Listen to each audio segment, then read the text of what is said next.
This is the Troutbitten Podcast. Troutbitten. Troutbitten? Troutbitten. Troutbitten. Troutbitten? Yeah, Troutbitten.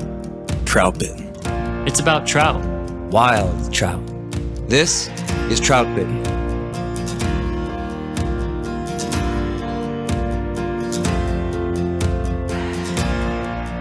This is the Troutbitten Podcast, and thank you for tuning in. My name is Dominic Swintoski. I'm the owner of Troutbitten and the author of Troutbitten.com.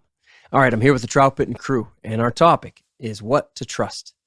One of the most captivating aspects of fly fishing is the seemingly endless variety of approaches, tactics, and strategies that are available with a fly rod in our hands. There are so many things to learn that put trout in the net, and we quickly understand that there's a lifetime of education for us if we want it. So we combine our time on the water with conversations that we have with friends. We read books and articles. We watch videos.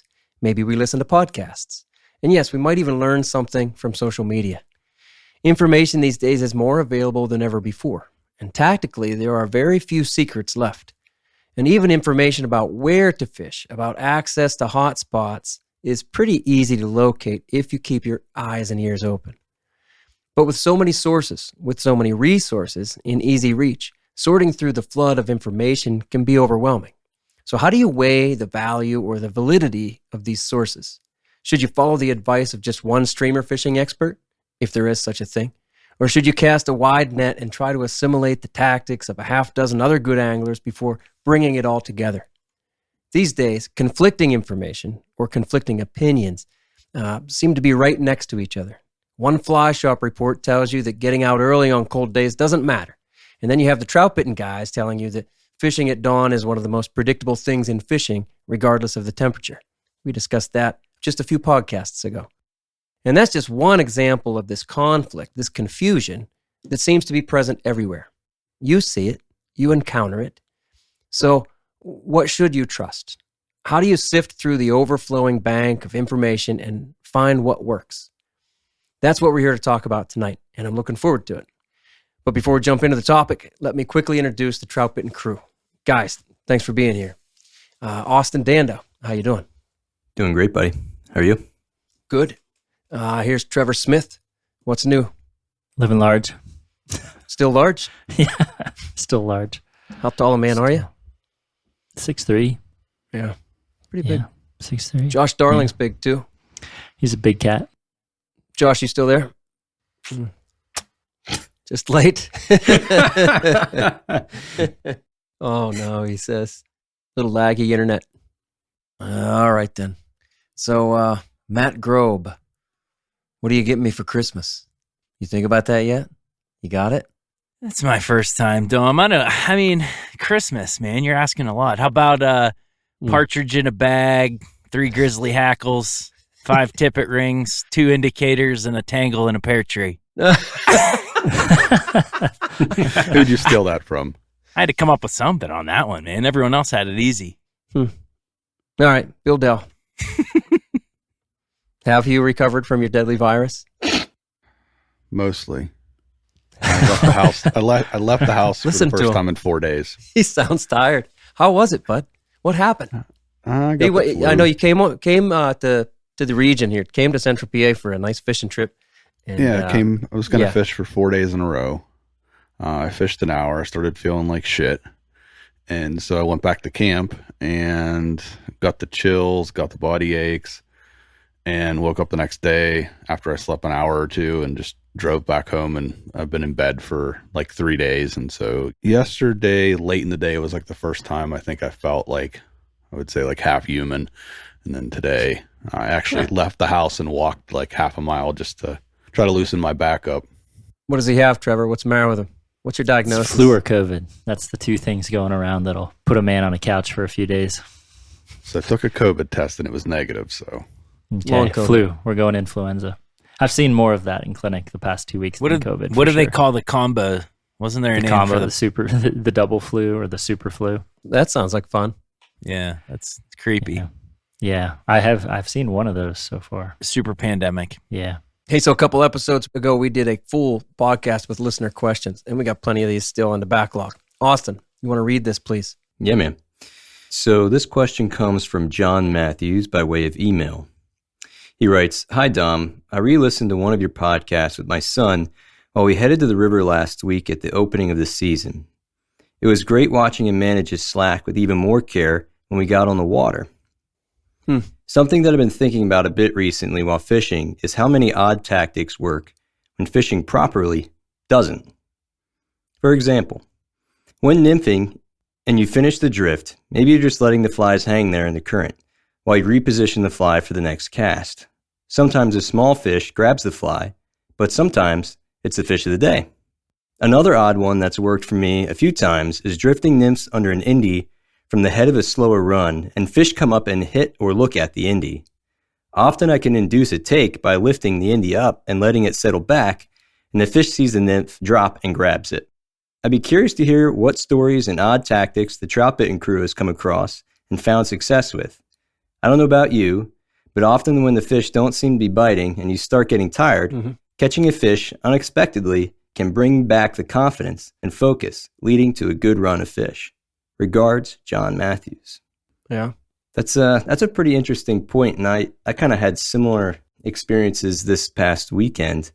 I was fishing a local stream here, and the morning was pretty slow, and I found myself relocating and kind of standing in one seam a little bit, and my fly was downstream and me dragging just in the head of it, like a hard, fast riffle, where each fish I'd caught that morning, maybe one or two, but both came out of slow water. And sure enough, while that thing was practically dancing on the surface, one of the nicest trout of the day came up and ate it. And yeah, you got to ask yourself why that worked, right? Bill, I think I've seen you do that about 10 times on streamers as you walk upstream. Yes, I perfected the troll. The troll. On streamers, at least it makes a little bit of sense. Yeah. And it's a long cast too, so like Yeah, you know, if you're far enough away. It's interesting. or I should say it's a long drag. It's not really a cast at that point. One of my favorite questions to ask people is like, when they won't eat that dead drift, what do you do? And I think I've learned a few maybe variations by those weird or dumb things. I'll try to jump the nymph. I'll just do little mini strips, things like that. But that's a good topic for a whole podcast too. Yeah. Yeah. I mean, you gotta, Austin, did you try like swinging and letting them swing up and do stuff like that to try to emulate or try to did it on an duplicate that indie again? rig a little bit afterwards, and just letting them drift up and lift kind of. But, I couldn't replicate it. Oftentimes when that happens, I can't replicate it. Yeah. Sometimes it feels like it's just a one-off, Agreed. 1 in a million thing that happened that day. And I don't know. Yeah, but I don't ignore it either. And I usually will try. It's just like when that big fish tries to come get your little fish that you have on. We've all been through that, right? You're landing a 6-inch brookie and here comes a 20-inch brown coming to eat it. And maybe he does eat it. Then you go, oh, I'm going to throw a streamer in there. You have to. You have to throw a streamer back in that water then and see if you can get that big boy to come and chase your streamer, because it's the only thing that makes any sense. Hardly ever works. Yeah. I've never made it work. But no, if they show me something, I'm going to try to duplicate it. Those are neat things. You can do a full podcast on the weird things that fish do out there. Sure. I think what most of us are saying then is that we don't necessarily find repeated success on that off technique, which I think is interesting. The end of his question sort of talks about how that unexpected fish can bring back confidence and focus, which I think he's then John's referring to then applying that back to some of the more conventional tactics maybe, which we've talked before about the role of belief in your drift and how much that plays a role in making and getting good drift. I will say, I guess it doesn't work all the time, but I have a fallback tactic that I always use when situations are like that. And I usually tie on a godly, like super bright pattern that's oversized and attracting, and then I'll tractor trailer a natural unweighted nymph off of it. And at times I found out of like, for no reason, I'll get action as opposed to just fishing it, on a tag with another natural fly. I find that's odd, right? Like there's no natural insect that looks like let's say a big mop, or maybe you guys have the inchworm, but maybe not. I don't have it as much out here, and I'll throw on something ugly like that, or a woolly bugger with purple chenille. you know, and black legs, and then I'll trail something natural and unweighted off it, and all of a sudden trigger, at least it feels like I've triggered some bites that way in the past. You're saying if you see him doing weird things, you try to feed that weird instinct. Weird things are, you know, odd tactics. Like I said, if the bite's off, right? Like mine's more, if the fishing's slow in general, like an odd tactic I'll use is that. Gotcha. I'll throw on that ugly woolly bugger or whatever, and maybe it'll trigger a bite as opposed to like a motion or a strip jerk, or that's a different way to think about it. There's flipping patterns around. Nice.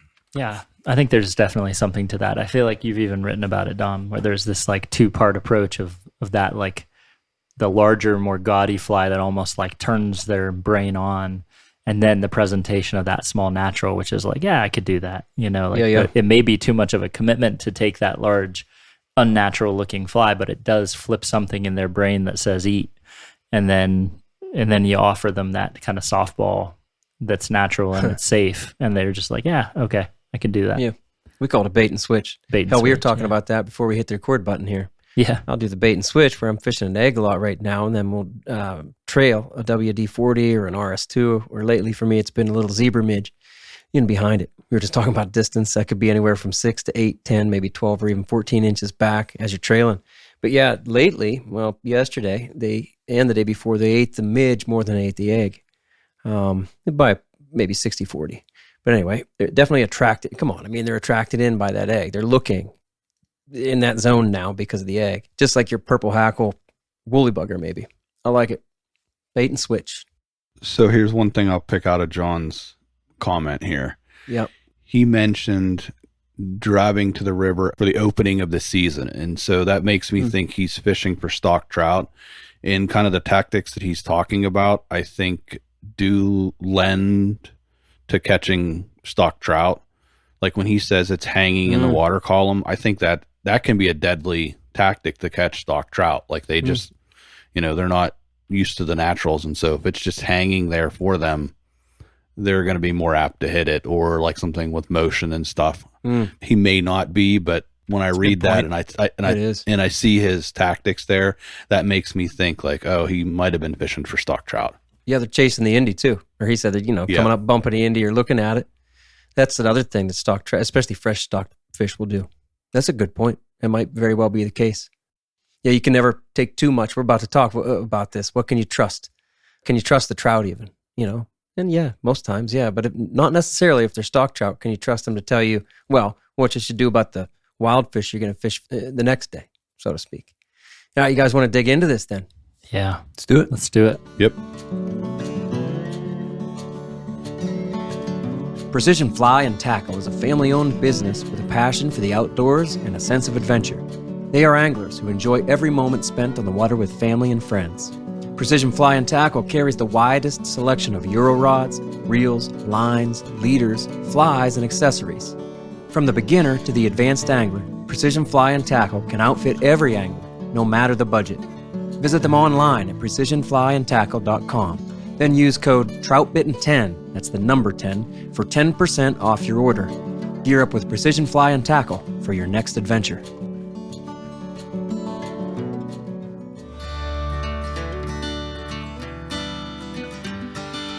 Whether it's after a fishing trip or at a backyard fire, you can bet the Troutbitten crew has a case of New Trail Broken Heels along with us.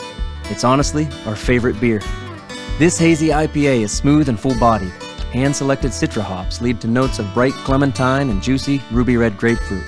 Broken Heels is a keeper. New Trail beer is proudly brewed in Williamsport, Pennsylvania, and delivered cold to your favorite craft beer retailer every week. At New Trail, it's not about being the best angler. It's about getting out there. So enjoy nature's moments and reward yourself for a day well fished with New Trail Broken Heels. It's Troutbitten's favorite beer. All right, so we're going to talk about what to trust. Now, I will say our goal here is not to tell anyone specifically what sources we think are great and which ones aren't. Because like everything else in fishing, there's a lot of nuance to this. We say that all the time. And what is best in your area might not work in ours, and vice versa. And then, too, many great sources of information are not mainstream. The best anglers I've known in my life are guys you've never heard of. They were friends and family members whom I was lucky enough to spend some time around, fishermen who were generous with information and their ideas, and they were happy to help out another angler who really had no idea what he was doing. I think all of us are students, but all of us can be teachers too, and that's another really cool, one of the great things about fishing. You don't have to be an expert to come up with good ideas or find what works best on any given day. But let me back up to that word expert then. And let's start right there. Let's maybe start right there. Guys, are there experts? Are there any experts in fly fishing? I think there's lots of experts. I mean, my perspective is there's a lot of people that are expert at things in different particular subsections of fly fishing, and some are more broad in maybe their knowledge. There's a lot of people out there that know a whole lot about certain things and in terms of information. And I think for me, this whole discussion sort of also, in my mind, I differentiate a little bit between like experiential information and then like head knowledge. And I think that those two are different, obviously, and we can talk more about that later. But I think that there are experts in both of those categories. Some may find their way more into the public light more than others, but I think there's a lot of experts that have more of a voice now. Yeah, I think media has definitely allowed for people to take on an expert role, even if they might not have the experience of what we would call an expert actually on the river with a fly rod in hand. And so, you do have to kind of be a little bit careful and say, is this somebody who I should learn from? Because in this industry they've developed a name for themselves definitely doesn't make them a trusted source of information in terms of tactics and what you're going to learn, how you're going to learn to fish. I think the cool thing about fly fishing in general is there's experts in a lot of different things, and someone that could be an expert in whip finishing and in bug life, right, might not be the expert in casting and tactics on the stream, and that's pretty cool because I think you can have a well-rounded expert, is good at everything, but maybe not master certain things. And I think there's definitely in this industry, I think there's some masters or experts in particular methods or strategies or when it comes to fly tying, and like I said, the bugs and the hatches, and to me that makes things cool because it makes you seek out different experts in the field. I kind of have a problem with the word expert. Not a problem, but I shy away from it, right? And I got a problem. I got a problem with you people, and now you're going to hear about it. The airing of grievances. The Christmas tree in the background. This is good. Tis the season. No, I never liked that word expert. But as we're kind of already talking about it, like you guys are already sorting it out, and I don't have a problem with the idea that somebody can be an expert in the field of, I don't know, being a bug expert, right? Like Greg Hoover, Austin. Yep. Right? Over at Penn State. I mean, he's obviously an expert in that field where trout stream insects. Is that his expertise, right? And he has got a master's in Eastern Green Drake. Yeah. So, I mean, that's super cool. How could you not admit that guy is an expert in that part of fly fishing?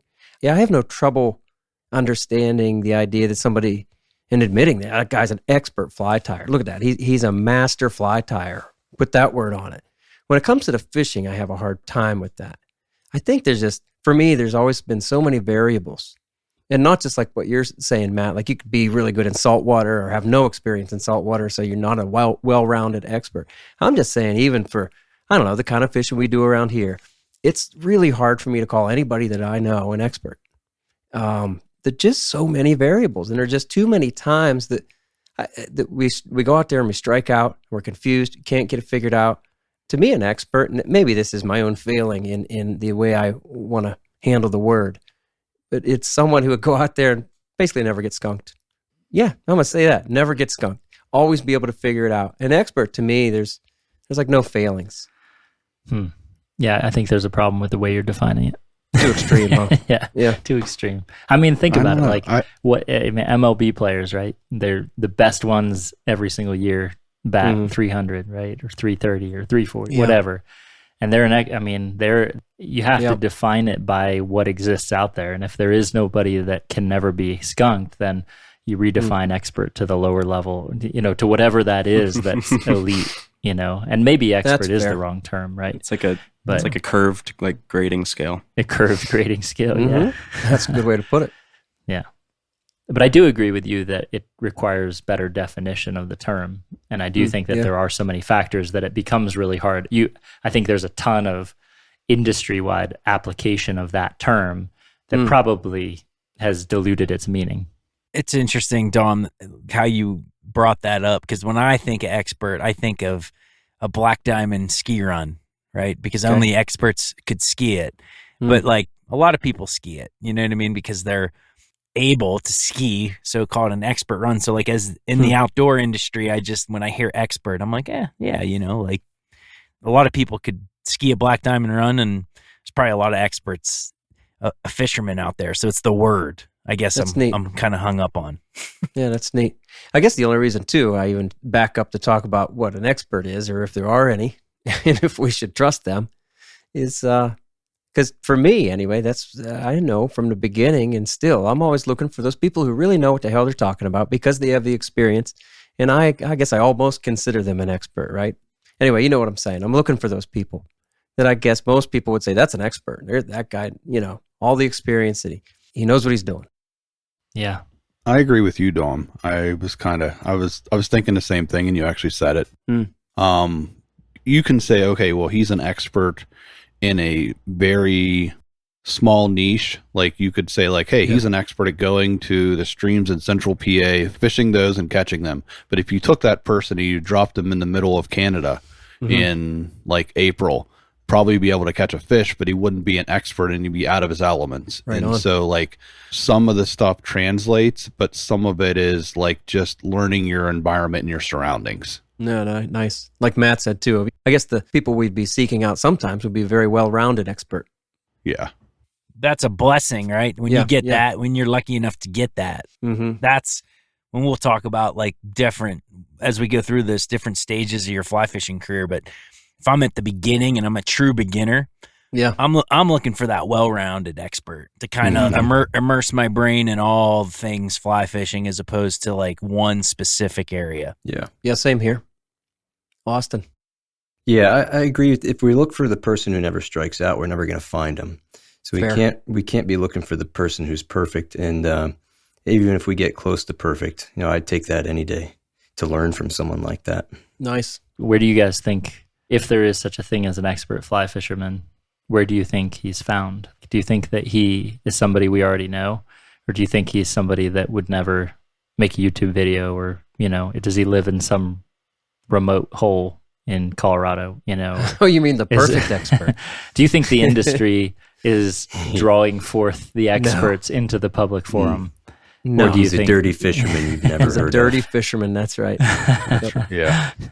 Yeah, that guy that catches everything like you're talking about. That's what I'm thinking of as that perfect expert, almost Because he's flawless. too busy catching fish. He That's doesn't right. have time to make videos or That's right. YouTube videos. He's He's got smarter time to than fish. all of us. He gets deadly viruses and spends 3 days on his couch. Yeah. No, he doesn't. He'd have fished right through it. The expert wouldn't have posted any pictures online to have any evidence as where he was fishing so he could continue to fish that spot. Yeah, that too. Yep. Where I thought you were going, Trevor, a little bit is like, I consider all you guys experts, I guess, if we're backing up that term to not be perfect. You guys are good. I mean, I learn from you guys. And I know that through my life, I've always wanted to have those fishermen that I was looking toward to learn the next thing. And it started with my uncle. I've mentioned him many, many times. I learned from my dad too, sure. And then there were guys, like a guy we called Boob. His name was Bob. Okay. I don't know why, but everybody called him Boob. And then there was my buddy Rich, and then Pat Burke. I learned a lot from Pat. And then, you guys know basically everybody from in my life from that point forward. And well, half of you are here. And so I've been always learning from those next friends. Honestly, I learned from a lot of the clients that I take out. They have neat ideas. That's cool. Sometimes it's just the way they have the nippers on their vest. I'm like, that's cool. And are they an expert? Maybe, but maybe not. Plenty of times, no. But boy, they're really good at they thought of that. That makes sense. That makes more sense. So who else have you guys learned from? I mean, for me, I think it's been different stages of my life. I've learned different things from different people, and as a beginner, I learned the most from my dad. Right, all the basic skills about the sport with knots and simplistic patterns and just going out there. Right, spent a ton of time with family, dad, brothers, and then as time progressed, right, and I think, you grow, right? And maybe you need more, and you search out like-minded friends, which brought me to the Troutbitten crew with, you said Pat Burke. I would say that Dom and you and Sloop and Steve and at that point we challenged each other, and we found a group of friends that were like-minded but had this drive that maybe you don't find that with any other source of information. So I think it's important when you want to take it to the next level and you want to learn, surround yourself with people that have that drive, and you might learn more than just casually doing it, I guess. Absolutely. If that makes sense. No doubt. I do think, I mean, just in sheer volume of time on the water, my friends have been the biggest influence in sort of tactical discussions and kind of comparisons. And I think my family influence is similar to yourself in my uncle. I learned a lot from him, but what I learned from him was more of a drive and maybe a love for the sport. And I don't remember any specific tactics, unfortunately, that he taught me. And I know he worked with me a lot, so I kind of feel sad that I don't. I wish I had like one piece of him that I could just like be like, oh yeah, that's what he told me. And just do that thing. But every single time I have like a wonderful experience on the water, I reflect a little bit on him just because of feeling like, okay, that taught me an intangible thing, and it was sort of contagious. This is nothing new to what you guys were saying, but it was the same thing for me growing up, like fishing with my dad. He was a good fisherman, but I think that the biggest things that I learned from him was that like pretty deep desire to keep learning that he had. And so he would spend way more time on the water than I was ever wanting to spend. And I would just watch. I'd sit on the bank like freezing my butt off watching as he was just like, well, they're not biting. There's got to be a reason why they're not biting for hours, in cold weather and stuff. And then I got, to college, and Austin and I started fishing together, and we didn't catch hardly anything in the beginning. And then Austin caught on to the mono rig and started learning a lot, fishing with some of you guys. And then he started passing some of that to me. And all of a sudden, things ramped up by like 1,000% as I started learning, back in that day. That's cool. And so, you have those You kept breakthroughs. moving up the chain until you got to fish with me. And then, That's right. like the boss man. Then he slowed down. Yep. You got into the I sanctum. fell back. You fell back, had to hold your hand. Finally felt like a good fisherman when I fished really with happened. Trevor. I fall back to John Burgos. He helped lay some. Sloop John B. Yeah, hey, now Sloop, you He made it into another one. He really was a big influence on me with just connecting some dots, going from warm water fishing with occasional stock trout to pure 100% fishing for wild trout, and having a lot of lingering questions on how to make that change, or even how to approach wild trout. Yeah. And he was a really large influence on me. And it wasn't necessarily, I don't know. I think there's an instinct that we have too when we listen to someone, we talk to them, we can kind of, for more or less better return, but judge how honest we feel like they're being with us. And then you take that information with a grain of salt and you go test it. And that information always seemed like it tested true when I met with John and we fished together. And yeah, he was a big influence. Right on. So it's hard to beat that firsthand information. And you're right there with your buddy. He's like, nah, that's not the way to cast. Do it this way, Or you're downstream and you catch nothing, and your buddy's up there and he caught 10 already. You're like, all right, what are you doing? And you learn firsthand, whether it's a family member, friend. That's great stuff. But I'm sure for all of us, because we've told stories and I understand all of your histories, that resource dries up a bit, or you can't go out with your buddy all the time. And for me, it was, you got to learn other ways. You're going to figure it out yourself on the water, okay. But boy, I got a lot of ideas back in the 90s, I guess, when I was learning from authors. And I've brought up Joe Humphreys so much. I learned a lot through Humphreys. He also had DVDs, back then it was VHS tapes and stuff. So I learned a lot through those resources. And obviously that's what people are doing today.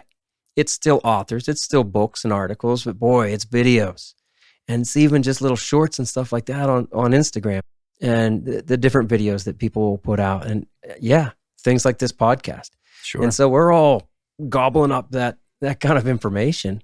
I mean, have you guys been like that from the beginning? Oh, yeah. I think I'll tag along with that, Dom, not just the tactic piece. I think I was less tactically involved in the author piece than you, but where I used authors was destination fishing.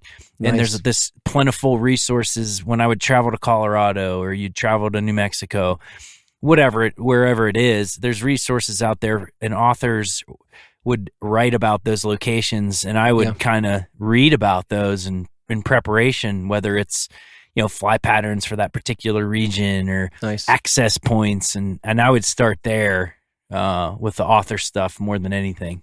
Right on. And that's how we learn fly tying too. Like you said, to be well-rounded, you want to know all that stuff, so you're going to have to find those resources. As fly anglers and tiers, we understand the value of having the right tool for the job. AvidMax.com offers over 20,000 products and the knowledge to help find the right tools for your job, whether that be at the tying bench or on the water. Listeners of the Troutbitten podcast receive a discount at AvidMax.com. Enter the code TROUT10, that's the number 10, at checkout to save 10% on your order. Orders over $25 ship for free, so you can put more gas in your tank or beer in your cooler. For all things fly fishing and tying, elevate your game with AvidMax. For over a decade, Smith Creek has provided innovative, high-quality fly fishing accessories designed to put your gear in easy reach, free up your hands, and keep our waters clean. This November, Smith Creek is releasing 2 new products just in time for the holidays. Check their website to see the new tippet holder. Each unit is individually machined from high-quality billet aluminum and anodized in one of 2 eye-catching colors. They hold up to 5 tippet spools with a patented, spring-loaded plunger design that is easy to load and keeps your spools right where you need them. All Smith Creek products are built guide tough and backed by solid customer service.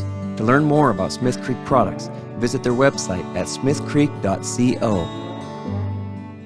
Now, Dom, back to you kind of digging into Humphreys like back in the day. How did you know he was the guy to watch? Like, was it pretty apparent that his information was going to be trustworthy, or like, what to you said this is worth listening to? That's a good question. I will say back then it was easier because there weren't many resources.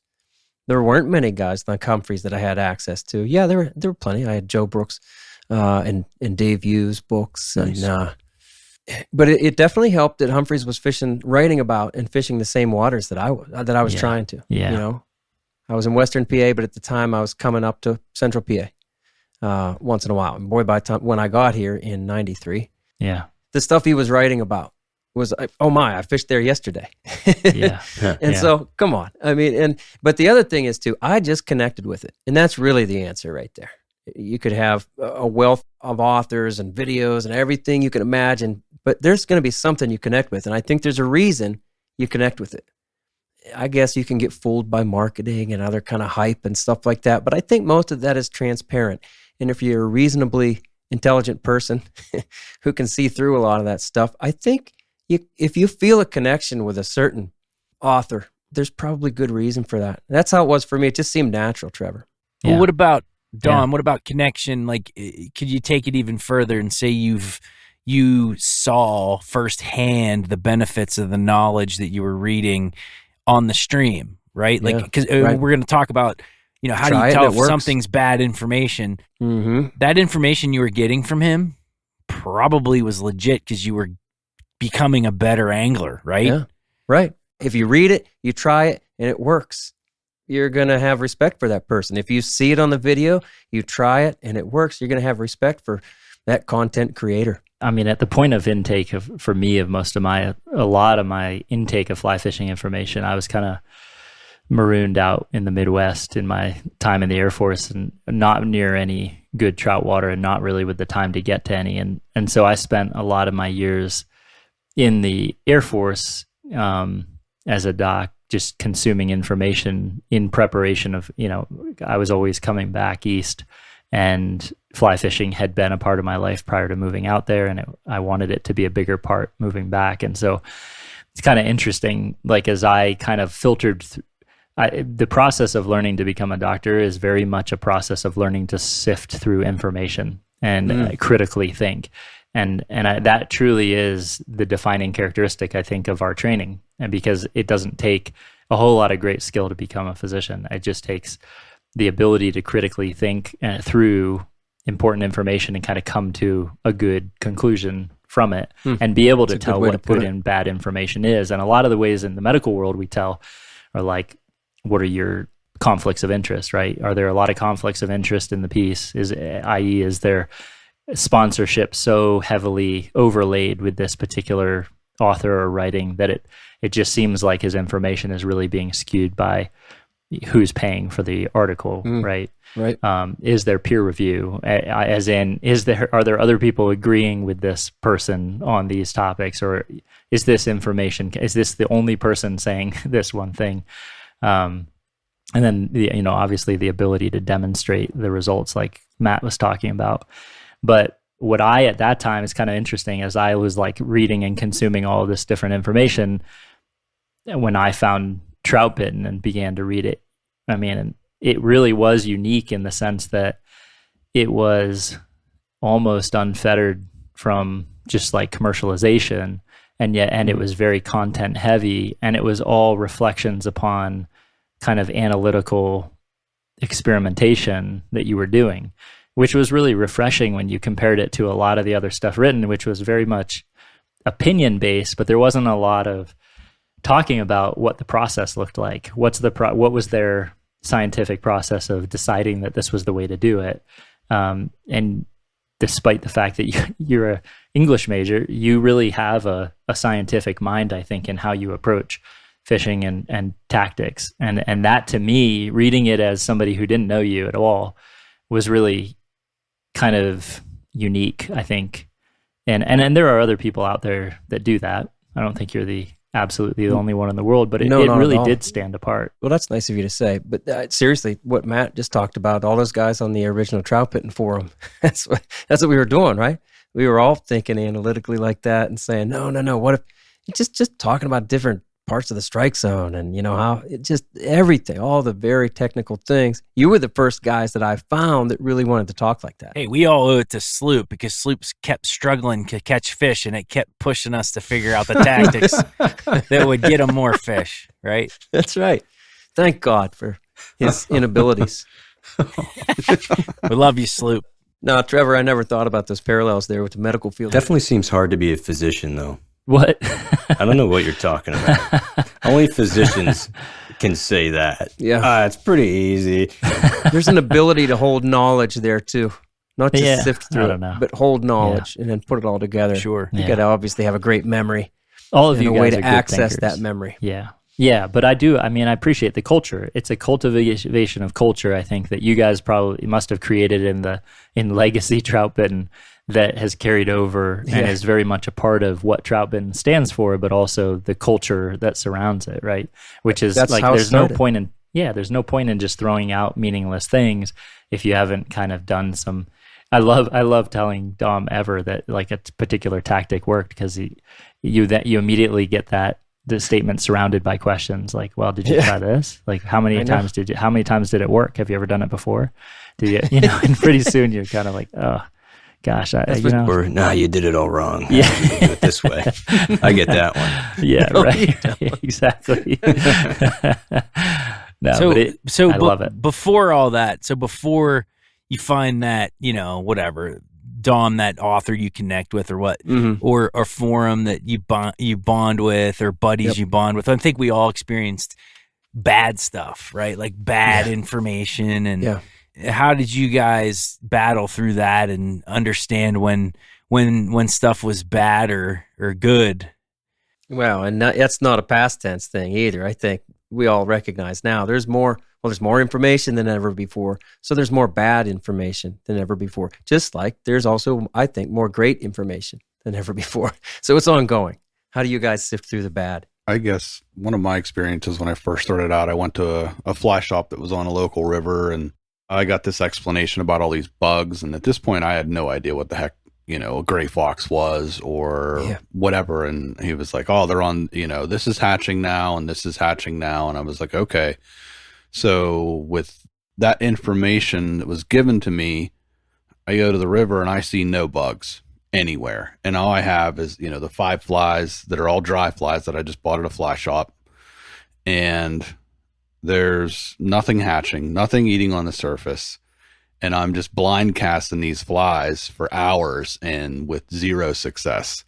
Yeah. And, if he could have explained, or maybe, I don't know, is the onus on me to know that, hey, I should have been nymph fishing because the bugs aren't coming off. But like, as I started to gain my own knowledge, I was like, none of these bugs hatch on this river. Like, this guy was at the fly shop just trying to sell me some flies.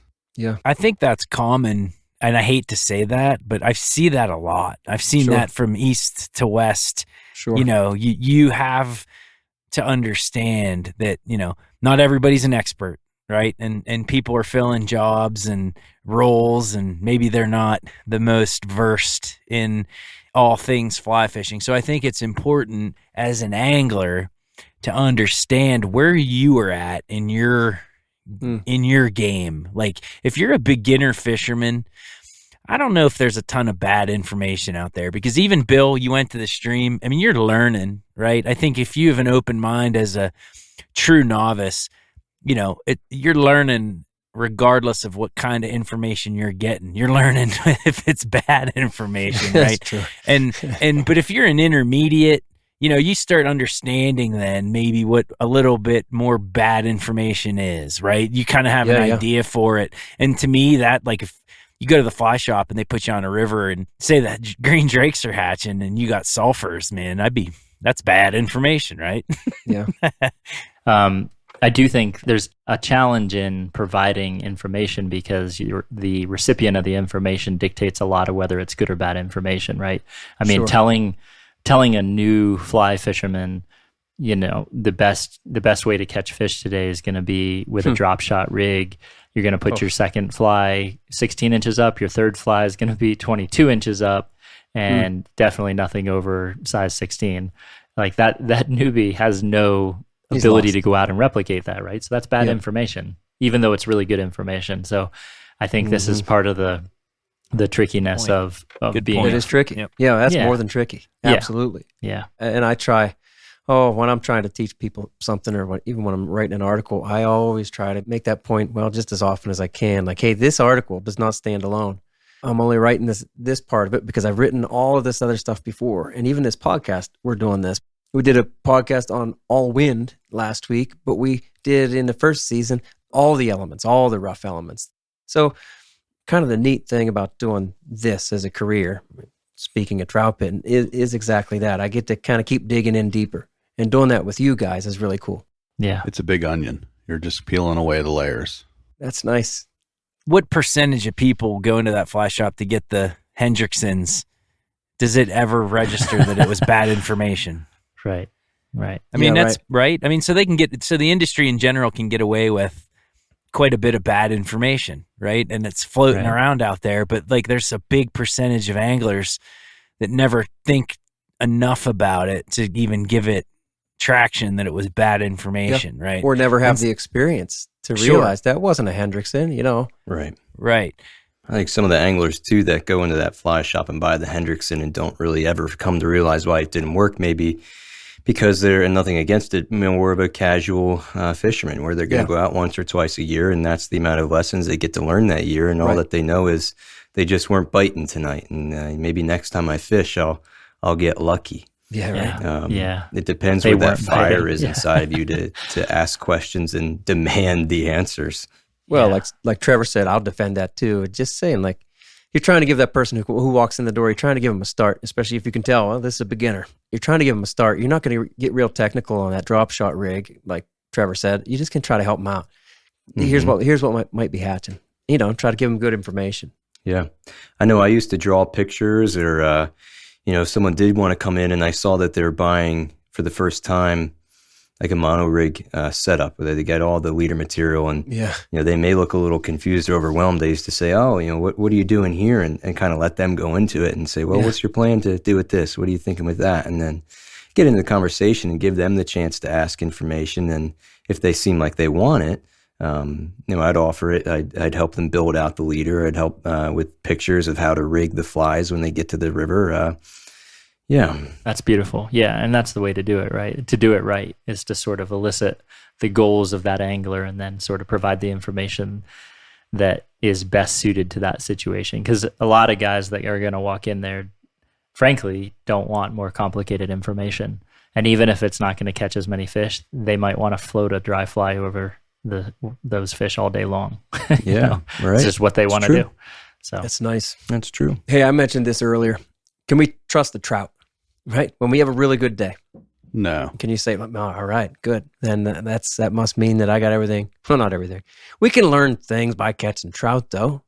Yeah. Don't trust anything. Don't trust anything. If you have repeated success, I mean, I think that's what we're looking for. That one odd day, you have data, but that's all it is. That's the goal, right? To catch the fish. I think it's kind of interesting. I was listening to a podcast recently that was hunting based, and they were talking about how the rut in whitetail hunting is kind of like this focus of a lot of media, marketing, podcasts, videos, products. And they were discussing the point, is the rut as big of a deal as we make of it? Or is this a sort of a figment of the industry's imagination that they've created in order to market a product? And they were kind of taking different sides of the argument. But in relation to the fish, I think, and information that's out there, I think it's always like, I think the fish has to be the center of it, right? Like that's what we're doing. We are fishing and we are trying to catch fish. And if you're not continually checking the information and tactics against the real thing, you're more and more prone to drifting off into, well, this is fun, or this is a style I like, or this is, which is fine. Or you get lucky. Or you get lucky, or this is a fly pattern that looks cool, and I love tying with this material, but what do the fish eat it? I mean, that's the ultimate question, right? I think for all of us, we want to catch fish. Yeah. It's a very direct result. It's immediate feedback.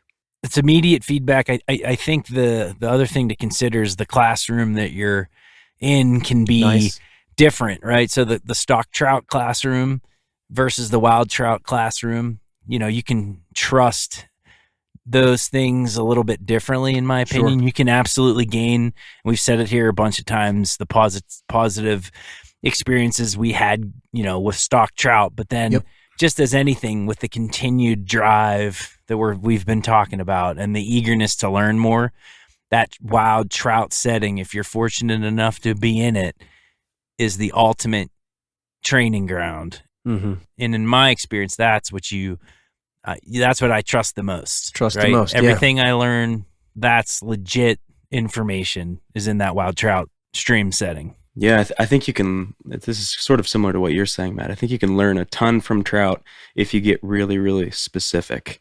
If you're wanting to learn about wild trout, you have to fish for wild trout. But it's not like if I have a good day fishing for wild brown trout and I was using a nymph with a 1/8 copper bead, then that means that all wild brown trout love 1/8 copper beads. Like you have to then go down deeper. Right. Like, okay, so I was on X stream, but then it's not all brown trout on this X stream love a 1/8 copper bead. Mm-hmm. You got to go even further. Like, it was this temperature, it was this season, it was this condition. And so if you develop a sample size with all the conditions involved in that success, then you can actually learn something, and you can say, wait, last time it was 70 degrees and sunny and the water was, 67 degrees. This really worked well on this stream. Well, now I've learned something about those fish, and I can actually go and replicate that.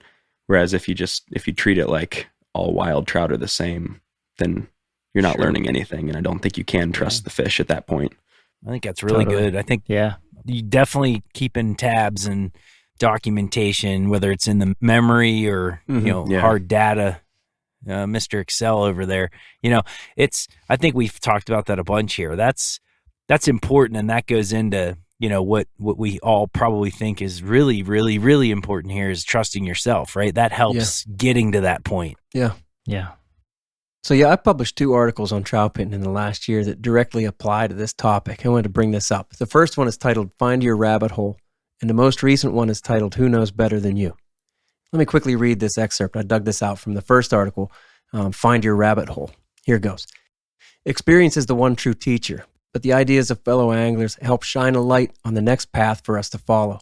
A good book leads you to the trailhead, fills you with a bunch of thoughts that don't quite make sense, and then tosses you down the rabbit hole, saying, have fun, you'll figure it out. And likewise, I remember far-off conversations with old fly fishermen who are now gone. They talked about rivers and methods that lost me along the way, but those ideas took seed in my memory, and all these years later, some of what they taught me has grown limbs. In large part, we choose our influences for fly fishing. We choose those influences. We select a path of interest and then find those tutors. And then we fish. That's the excerpt. And so I think the overarching point here is to find your path, right? Find what you're interested in and go find those resources. And then, though, you have to learn to trust yourself. And that's what Matt was just saying. Like, you got to trust yourself. And then time on the water is the best way to do that. I mean, you can't jump in there, even in your first year of fishing, and really learn to trust yourself, right?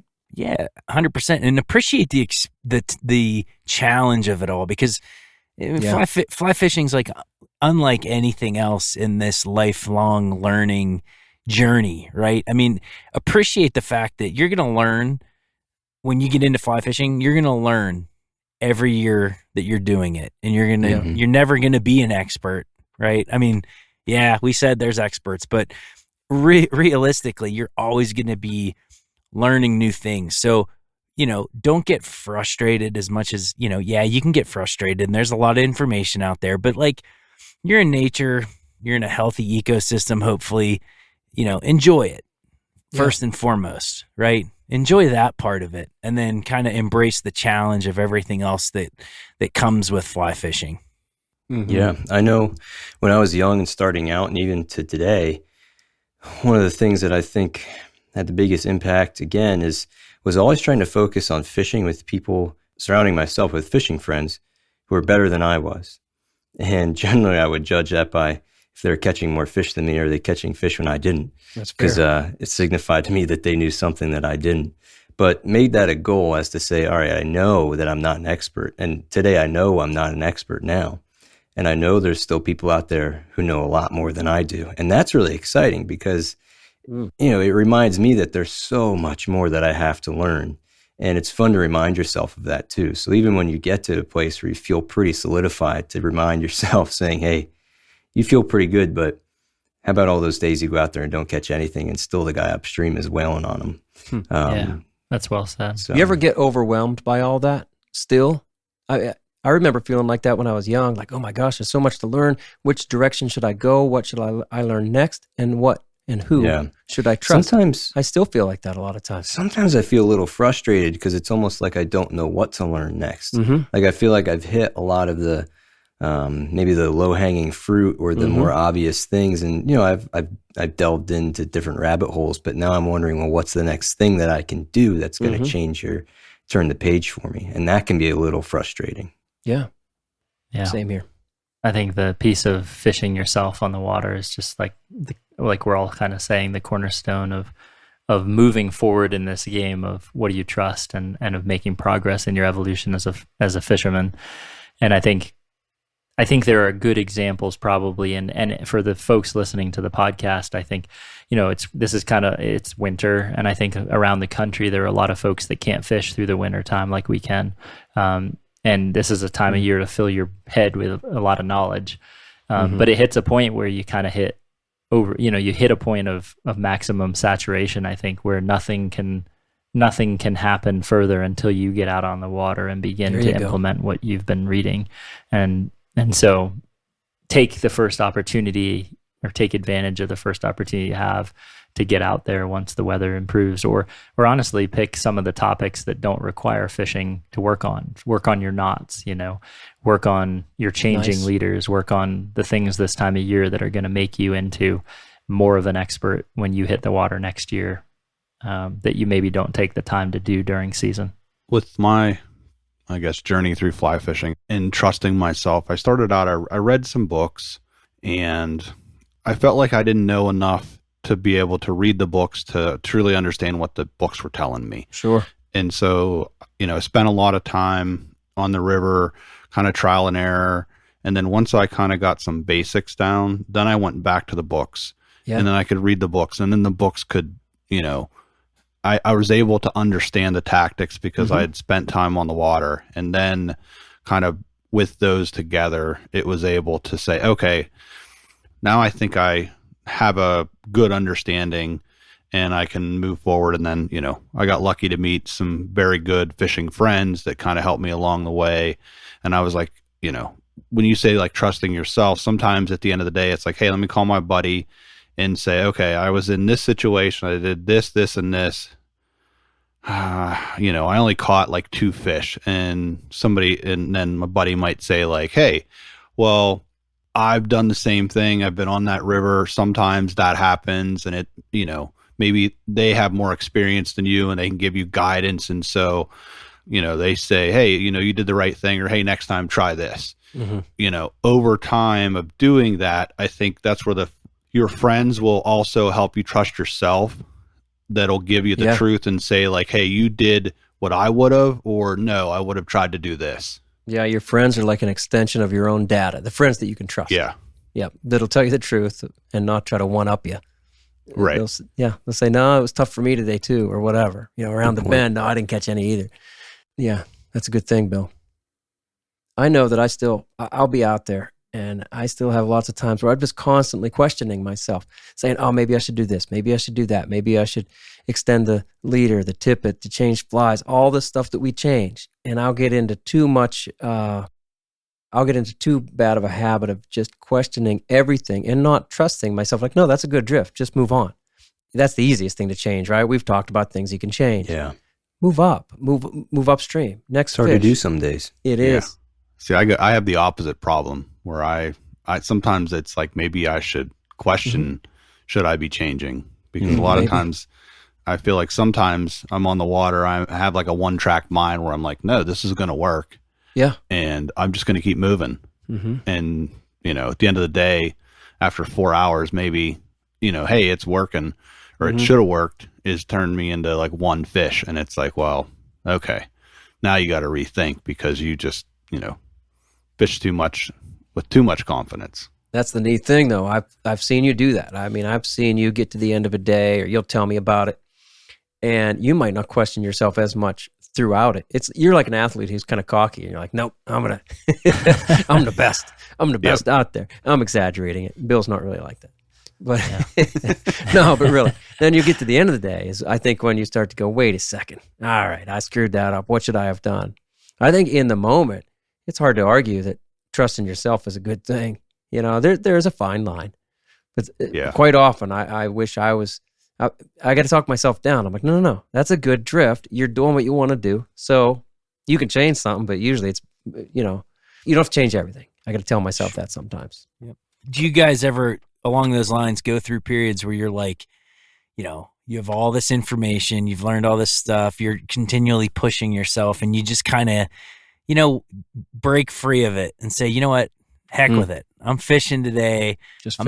I'm not listening to this guy or that guy or us. And I'm out here, and I don't care if I catch 3 fish, but I'm going to fish a dry fly, and I'm not working, and it's not, it's sunny out. Yeah. And I don't care. Do you guys go through periods where you like to see, like, make yourself experience that? Yeah. Yeah. Definitely. I think a lot. Yeah. I think nighttime has always been that time of day that for me, especially when I'm faced with long periods of lacks of success. And I think in the daytime too, if I'm struggling on the water, I tend to, rather than running to other things, I sort of want those opportunities to figure it out myself. Yes. And have the satisfaction of kind of cracking through or breaking through on something. And sometimes I do, and most of the time I don't. But I just think those are such valuable opportunities to sort of test yourself and sort of put yourself up against the river. And nighttime forces your hand in that. Like you can't just like go and like find a bunch of good information on that. And so that's nice.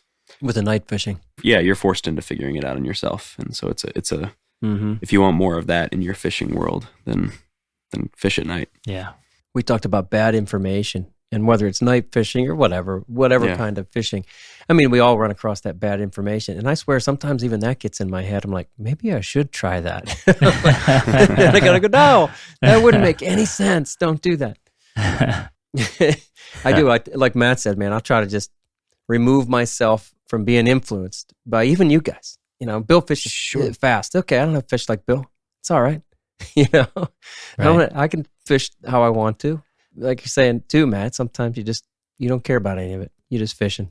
Well, and I think we're competitive, right? I mean, and I think that's what makes us all, strive to become better. It's just like our nature is to want to become better. But I think it's important to acknowledge that you need to reset sometimes too. And just, my reset moments it's a brief window in the summer when I'm in my boat and, it's like right after runoff and the weather's awesome and you're just chucking big stone flies. And it's just like, you know what? I don't want to overthink it. I'm just going to chuck this number 6 dry fly to the bank and I'm going to have a beer, hopefully broken heels and, There you go. and enjoy it. Right. And just not overthink it. And, you still will. You'll still talk about it on the way home and why the fish, why you might only move 20 fish, but like kind of leave it at that, right? Boats are good for that. Beer is good for that too. Yep. Seriously. For me, I get in a boat, my goals and my desires kind of change. Aspirations. My aspirations change. I'm like, I'm cool. I'm good. Yeah, it's I'm good. You're sitting here. experiencing You're lazy. something different. Hey, anything else, guys? I'll say as far as like bad information, anyone that's going to tell you it's always going to work, this is the exact way to do it. It's, anyone that wants to give you a formula or a recipe that is always going to work, whether it be flies, whether it be leader, rod, or whatever, anyone that tells you it'll always work, that's bad information. Nice. It'll work most times or sometimes, or anyone that's proclaiming themselves an expert. Yeah, I think Hump writes in Trout Tactics pretty close to the beginning that the 2 forbidden words in fly fishing are always and never. Yeah, right. Yeah. It's that way with a lot of things, but boy, it's like that in fishing. I would just say trust that the sport should be fun, right? At the end of the day, you should be doing this and having fun in the process of it and enjoy the outdoors and the experience. And, that's important, right? And everything else that you read and all your buddies that you're fishing with, I mean, that's all part of it and that all should be fun and you'll grow, right? You'll know what to trust as you experience that, but it's important to, immerse yourself in nature, the process, because that's going to allow you to enjoy it, to continue to want to do it. And that's really important for anyone getting into it and wanting to learn more. Well said. Yeah. All right. There it is. What to trust. Ultimately, yes, it comes down to your own experiences, your own river time, what you see and what you learn from your collected moments on the water. Eventually, you learn to trust yourself. But in the beginning, and really throughout the entirety of our fishing lives, we're all looking for those resources to trust and to learn from. We seek out that next inspiration, the next tool or tactic to refine, something new to bring in, to give it a workout, and then to trust it from our own experience. I think we all get into periods of time where all of this is overwhelming, with more questions than answers. And that's all right, because it's the last question that leads to the next discovery. And that process is a great part of the satisfaction that we get from our life on the water. So enjoy the ride. And yes, be discriminating about who you believe. Be cautious about what you trust. Find those sources that you connect with and go down your own rabbit hole, because that's where the real fun begins. All right, we have just one more episode in Season 5 of the Troutbitten podcast. Episode 12 is coming up next week, so look for that one in your feed. Josh Darling, Matt Grobe, Trevor Smith, Bill Dell, and Austin Dando, thank you for your thoughts and conversation tonight. And thank you very much to our show sponsors. And thanks to everyone out there listening who supports those sponsors. All right, Matt, will you read us out? Let's do it. Remember, the Troutbitten Project is a free resource for all anglers. The Troutbitten website hosts over 900 articles with endless stories, commentaries, tactics, tips, and more. Find what you like through the top menu and through the search page. Navigate by way of the categories and tags too. Be sure to find Troutbitten YouTube channel, currently featuring the Troutbitten Tip Series, in collaboration with Wilds Media. These are short, useful, and unique tips for your fly fishing life. Thank you for listening to the Troutbitten Podcast. Please give the show a 5-star rating on Apple Podcasts and leave a comment, because that really helps. Until next time, friends, fish hard, enjoy the day, and find your life on the water.